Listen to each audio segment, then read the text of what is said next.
Now that we have our financial statements generated from QuickBooks Online, specifically the P&L, balance sheet, statement of cash flows for the period, and statement of cash flows year to date.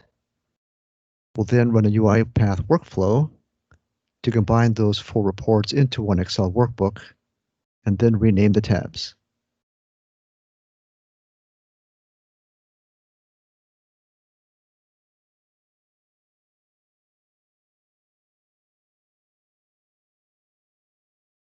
So the first step in the workflow is to create a work spreadsheet to which all of the individual spreadsheets will be moved.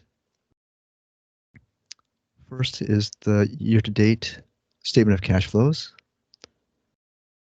and then now the statement of cash flows for the period.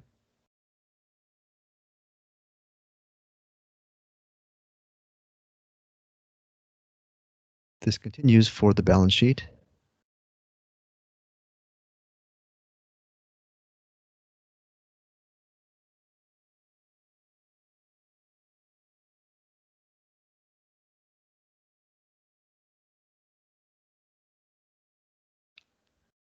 And then finally, the profit and loss statement.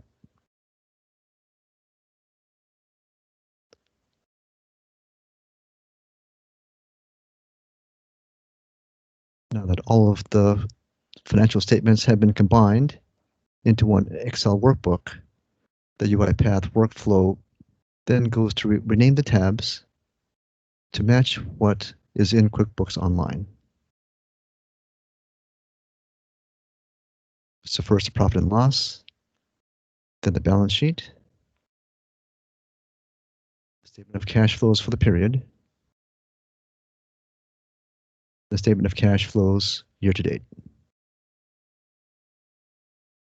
The work spreadsheet, there's an extraneous worksheet called Sheet 1.